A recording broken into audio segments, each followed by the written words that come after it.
Bonjour, bonjour, bonjour, bien-aimés dans le Seigneur. Bonjour au nom tout-puissant de Jésus-Christ. Le Seigneur Jésus-Christ vous salue. C'est l'apôtre Guidibi. Bien-aimés, encore un autre épître de l'apôtre Guidibi aux chrétiens. Épître de l'apôtre Guidibi aux chrétiens, lu par l'apôtre Guidibi, le fou de Dieu. Bien-aimés, libérez le Dieu qui vit en vous. Libérez le Dieu qui vit en vous. Au lieu de manger beaucoup pour empêcher le Dieu qui vit en vous de se libérer. Libérez le Dieu qui vit en vous. Libérons le Dieu qui vit en nous. Au lieu de manger beaucoup, de ne pas jeûner. Bien-aimé, je vous dis une chose. Quand vous jeûnez sérieusement, régulièrement, vous dominez la chair. Vous assujettissez la chair. Et l'homme intérieur qui vit en vous s'émancipe. Et cet homme intérieur, même sans le Saint-Esprit, les démons ont peur de lui. Je dis sans même le Saint-Esprit, les démons ont peur de lui. C'est pourquoi toutes les religions et tous les spirites jeûnent beaucoup. Dans aucune religion, vous allez voir les gens savoir que le jeûne est important. Dans toutes les religions, les gens connaissent la valeur du jeûne. C'est seulement dans la religion chrétienne que le Saint-Esprit nous a pourris. Et nous n'attachons pas trop d'importance au jeûne, oubliant que si, avec le Saint-Esprit, on jeûnait, on serait encore redoutablement puissant. Redoutablement plus puissant. À tel point que les gens croiraient même que c'est le Tout-Puissant qui est là. Pourtant, c'est juste une petite partie, une portion du Tout-Puissant qui est là. Parce que quand bien même le Saint-Esprit vit en nous, il choisit souverainement de manifester une petite partie de sa puissance. C'est pourquoi le Saint-Esprit répand souverainement les âmes spirituelles et les dons spirituels ou les charismes ou les spirituels. La prière, le jeûne, beaucoup de jeûne. Et le jeûne qui est le plus facile, c'est celui qui consiste à manger jusqu'à une certaine heure de la journée, 17 heures, 18 heures maximum, et ne plus manger jusqu'au lendemain vers les 11 heures midi. Ça devient une habitude pour nous, et puis pourtant, mais dans tout le reste de ce temps, on peut faire ce qu'on veut, manger comme on veut, ce qui fait qu'on devient redoutable. On libère la divinité, le Dieu que nous sommes, selon que l'Éternel dit, j'ai dit, vous êtes des dieux. Et en Christ encore, on libère l'esprit, on libère Christ qui vit en nous, on libère l'homme spirituel qui vit en nous. Et là, on devient une terreur, une tremble pour les démons. Bien-aimés, jeûne continue, mais je ne vous demande pas de jeûner 40 jours, 50 jours, 60 jours. Non, moi, je ne suis pas dans ce genre d'excès. Sauf si Dieu vous dit expressément, faites ça. Mais je parle des jeûnes qui ont un sens, des jeûnes qui font que vous ne vous privez pas de façon exagérée pour vous créer encore d'autres problèmes, mais malgré ça, vous êtes en train de jeûner et vous vous donnez de bonnes habitudes spirituelles définitives. C'est de ça que je suis en train de vous parler. Je suis pas en train de faire un cours sur les jeûnes. Et c'est à chacun de voir de quelle façon il peut faire son jeûne, mais jeûner régulièrement. Bien-aimés, c'est très important. Lisez beaucoup la Bible, surtout le Nouveau Testament. Et après, si vous voulez aller dans l'Ancien Testament aussi. Ce n'est pas interdit. Ce n'est pas interdit.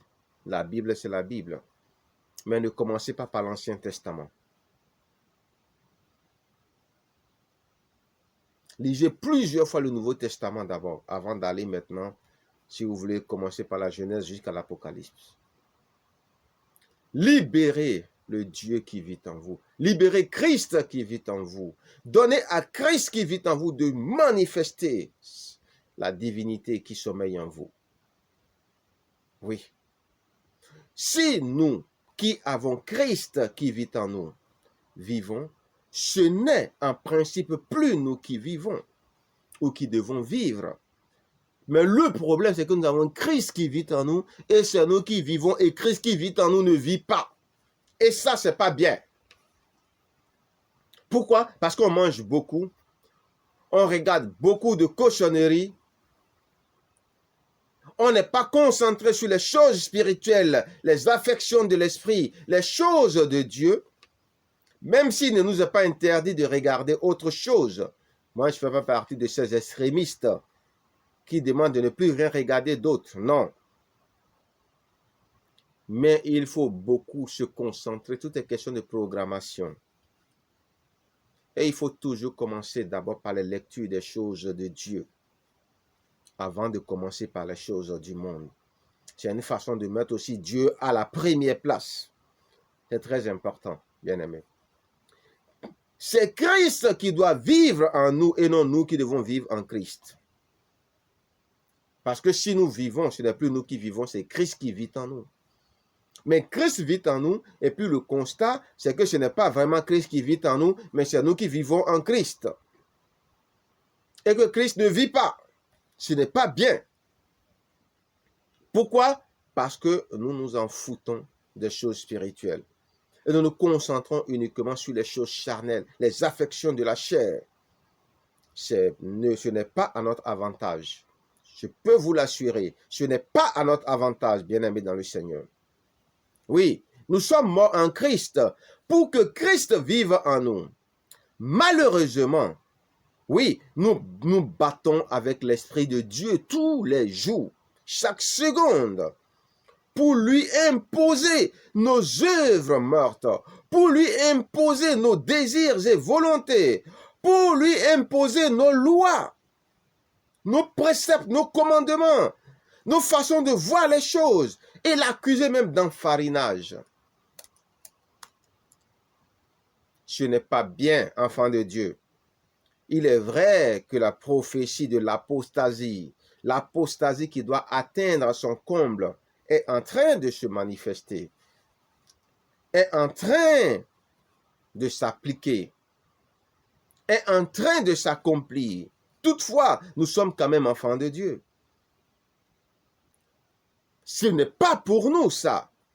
Nous devons être tels que nous sommes. Nous devons toujours avoir la crainte de Dieu. Nous devons toujours avoir l'affection des choses spirituelles. Nous devons toujours garder le respect de la chose sacrée, des hommes sacrés.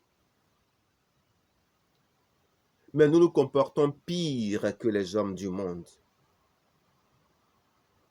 Et aujourd'hui, ce sont nos frères de l'Asie qui sont même en train de nous montrer ce qu'on appelle la vraie adoration, la vraie crainte de Dieu, le vrai amour de Dieu. Même si aussi il y a quelques erreurs de leur côté, mais au moins ça, ils ont compris ça. Personne n'est parfait. Vous voyez? Ce n'est pas bien. Les œuvres de la chair, les désirs de la chair et de l'âme sont des œuvres mortes qui sont accomplies par des morts en Christ.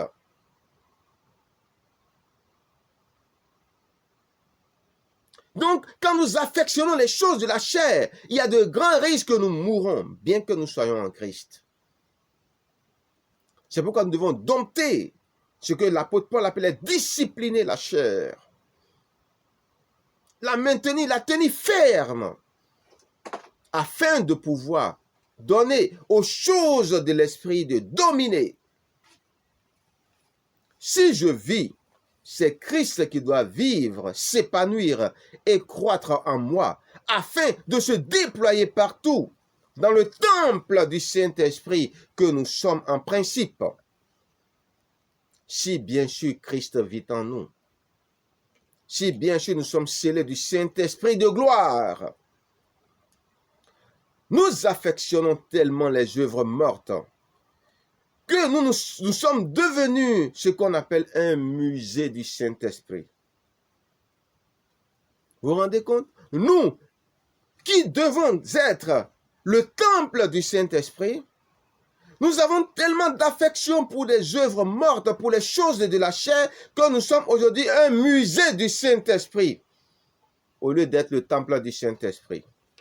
Chrétien, musée du Saint-Esprit ou temple du Saint-Esprit?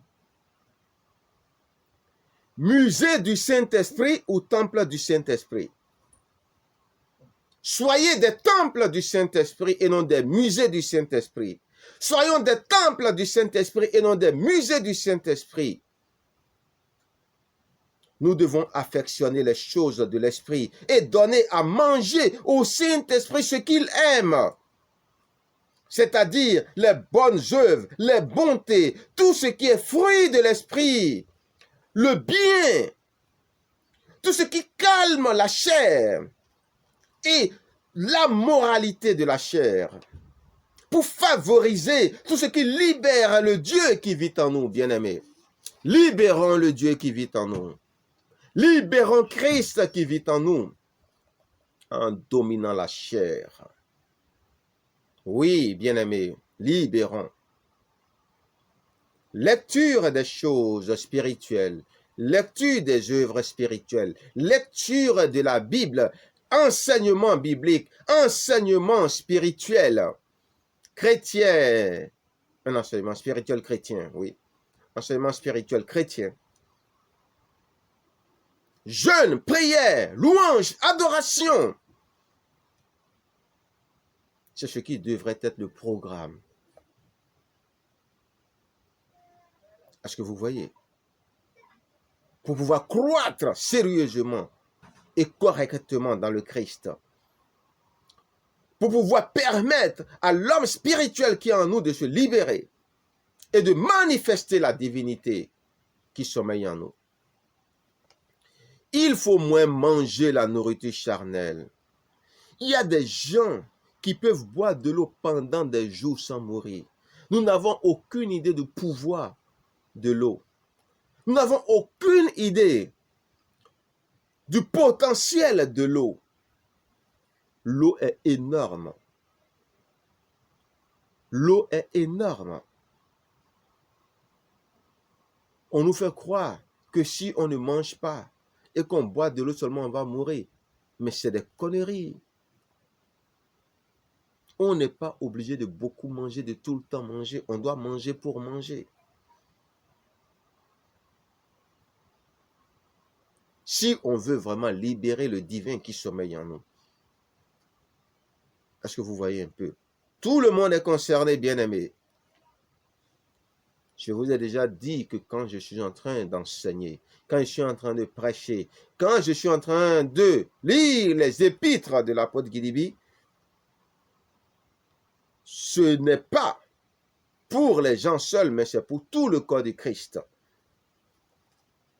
Oui, bien-aimé, il faut moins manger la nourriture charnelle parce qu'elle indiscipline la chair et l'âme comme des enfants rois.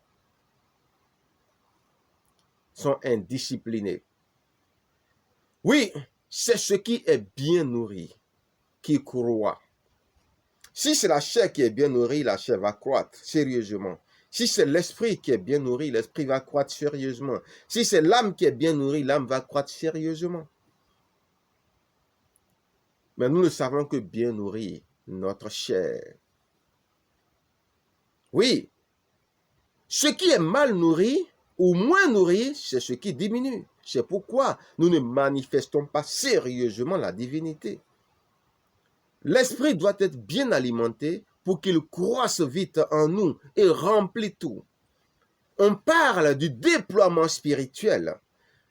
Oui, si vous constatez que votre esprit a des problèmes de croissance, il faut lui donner des aliments de croissance spirituelle. Le lait de croissance spirituelle surtout. Si l'esprit a commencé par manger de la viande solide, donnez-lui des protéines spirituelles. Transférer le processus de croissance physique d'un être humain normal sur un être spirituel en ajoutant derrière le mot spirituel. Les spécialistes en la matière vont comprendre toute la leçon. En ajoutant seulement spirituel devant le produit naturel en question. Le lait de croissance spirituelle, par exemple, les aliments de croissance spirituelle, par exemple, et je les ai déjà cités. Il y a la Bible, il y a les bonnes œuvres, il y a les œuvres de l'esprit, il y a ce qu'on appelle aussi les fruits de l'esprit, il y a les affections de l'esprit, il y a les lectures bibliques, les lectures des œuvres chrétiennes, la prière, le jeûne, les enseignements bibliques, les enseignements spirituels plus approfondis, les louanges, les adorations et les retraites pour ceux qui recherchent la face de Dieu. Dans le calme, la sérénité, pour méditer, donc les méditations spirituelles. Est-ce que vous voyez un peu? Bien-aimés, c'est très important. Oui, tout cela fait partie de ce que Dieu appelle le pain quotidien. Quand on dit « donne-nous notre pain quotidien », les gens pensent que c'est de la nourriture.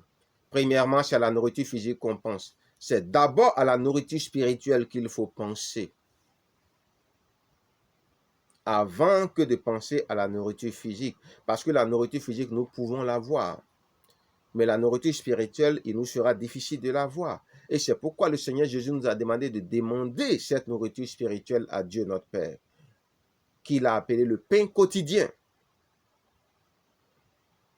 Et pour vous prouver que ce que je dis, ce n'est pas faux, quand j'ai demandé à Dieu, donne-nous notre pain quotidien, et Dieu ayant compris que j'ai compris ce que c'était que le pain quotidien, il m'a dit, mais je vous les donne, vous les emmagasinez, et vous ne les mangez même pas. Et vous ne les mettez même pas au service de vos frères. C'est pourquoi je fais ce que je fais maintenant. C'est pourquoi les révélations et autres que Dieu me donne, je les mets aussi au service du corps du Christ. Parce que c'est ça la volonté de Dieu. Est-ce que vous voyez? Le pain quotidien que nous pouvons recevoir de Dieu, c'est surtout le pain spirituel. La parole toute suffisante qui sort de la bouche de Dieu. Ça, c'est une clé de la connaissance.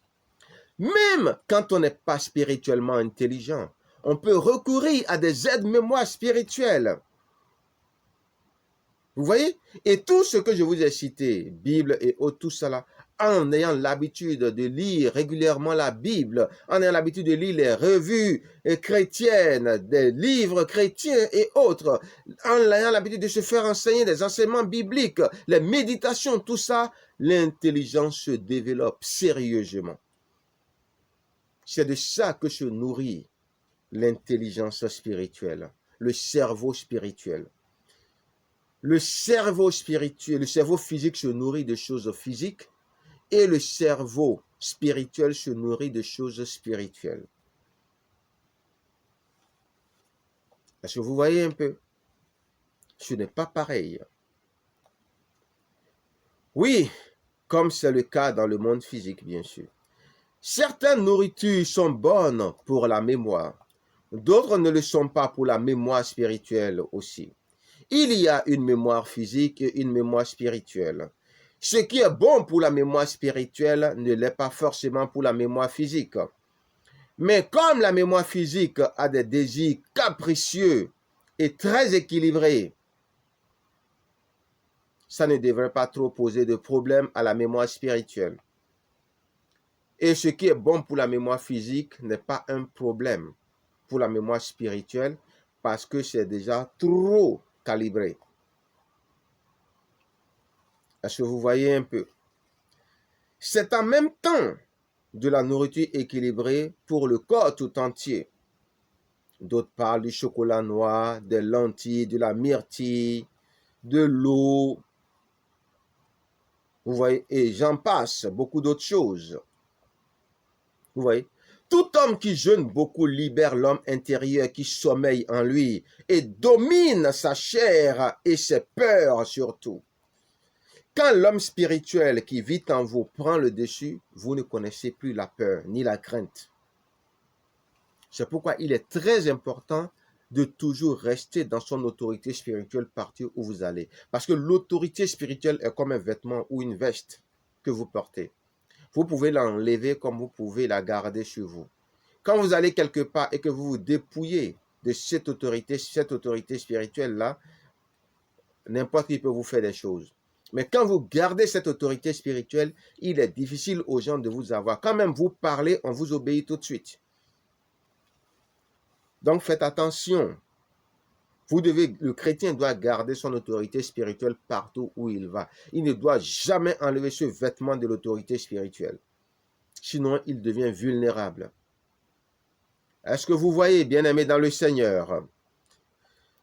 Oui, c'est très important de comprendre cela. En plus de tout ça, vous devez faire des exercices spirituels pour entraîner votre mémoire spirituelle, sans oublier de lui donner des aliments spirituels. Les bonnes œuvres, les fruits de l'esprit qui sont des aliments spirituels. Oui, c'est le Saint-Esprit qui est l'arbre qui produit des fruits divers, infinis et variés pour les esprits. N'appelez pas fruits de l'esprit ce que les gens du monde appellent fruits de l'esprit. Les vrais et bons fruits de l'esprit sont donnés par le Saint-Esprit de gloire. Un esprit saint ne peut que produire des fruits sains pour l'esprit. Est-ce que vous voyez? Cela signifie que vous-même aussi, quand vous devenez un esprit saint, vous commencez par produire des fruits dignes de l'esprit. Parce que vous commencez par produire des œuvres dignes de l'esprit. Jeûne, prière, louange, adoration, méditation, lecture biblique, enseignement, écriture des choses de Dieu. Vous pouvez écrire comme des écrivains les choses de Dieu, comme j'écris d'abord avant de venir mes épîtres, avant de venir vous les lire pour la plupart du temps, mais je ne le fais pas souvent. C'est quand c'est trop important que j'écris. Vous voyez? Donc, tout ça là, c'est ce qui nourrit l'esprit. C'est ce qui nourrit l'intelligence spirituelle. Parce que Dieu dit, quand on n'apprend plus, on désapprend. Même spirituellement. Même si vous avez une trop grande connaissance et que vous ne cultivez pas cette connaissance, vous finissez par désapprendre. Étude biblique, conditionnement du corps à affectionner les choses de Dieu et de Dieu lui-même. On peut résumer tout cela en faire de l'Éternel ses délices. C'est un peu tout ça qu'on appelle faire de l'Éternel ses délices. Servir les serviteurs de Dieu aussi, tout en apprenant d'eux, comme Josué a appris auprès de Moïse, comme Élisée a appris auprès d'Élie, et comme les apôtres ont appris aussi beaucoup auprès de Paul, et auprès du Seigneur surtout.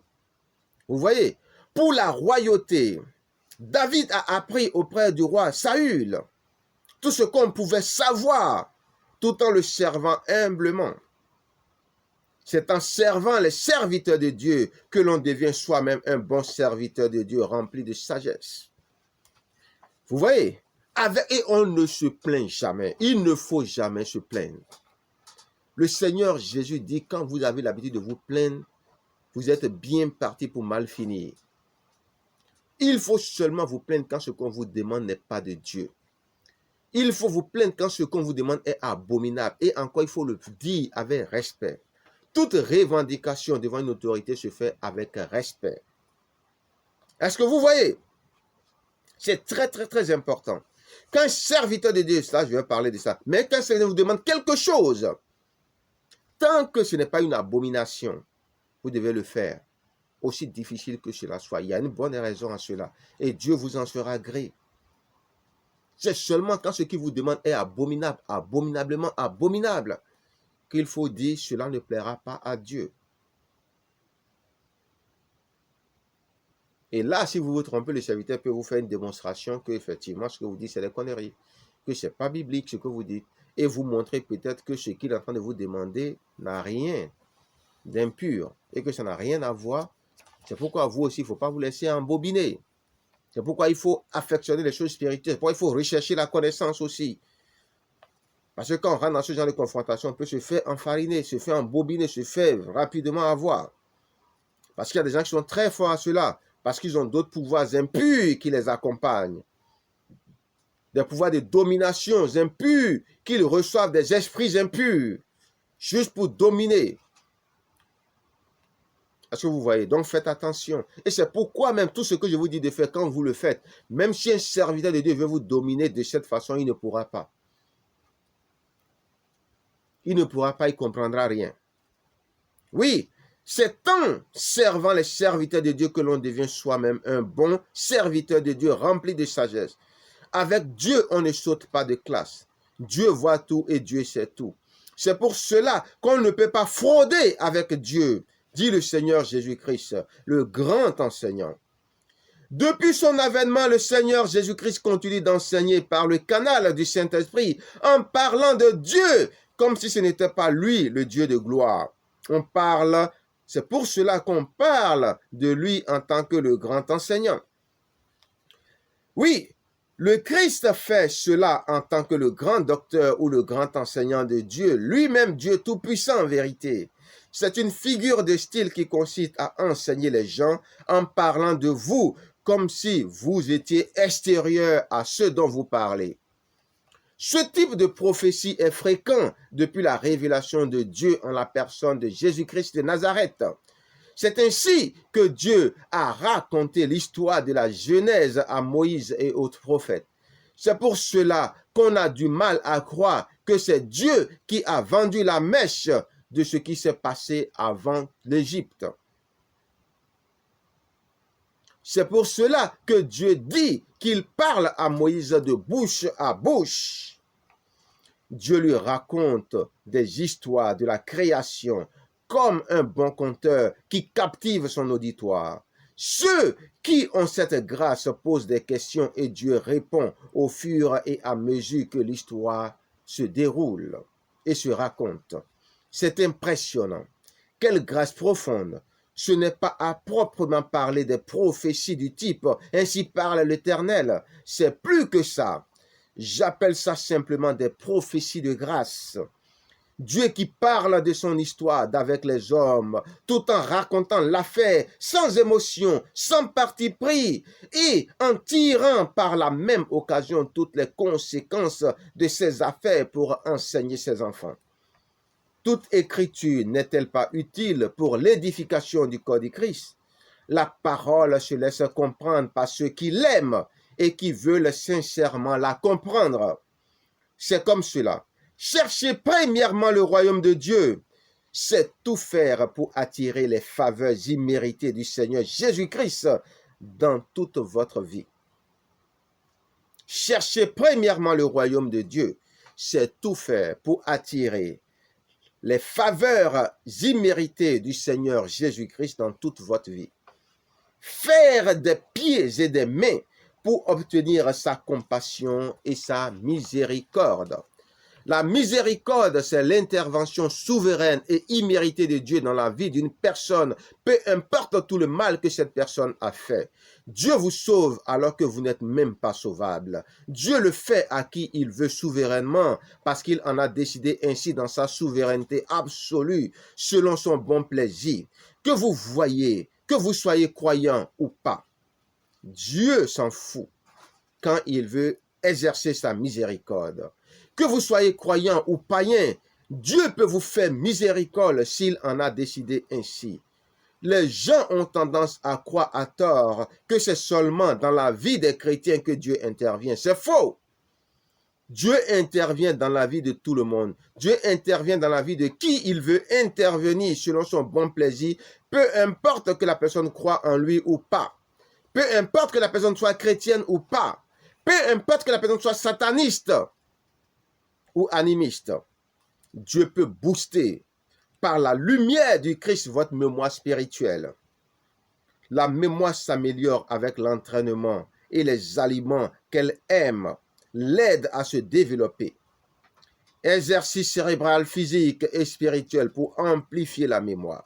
La méthode est différente pour chacun. On part de son problème pour l'améliorer petit à petit. Sinon, ça craque. À force de vouloir trop forcer, il ne faut jamais forcer. Il faut aller à son rythme, mais de façon continue, sans cesse répéter, ainsi de suite.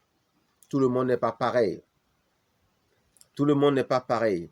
Et si on ne fait pas attention, on peut même avoir un burn-out ou on peut devenir fou. C'est pourquoi il faut faire doucement. Doucement, doucement, doucement.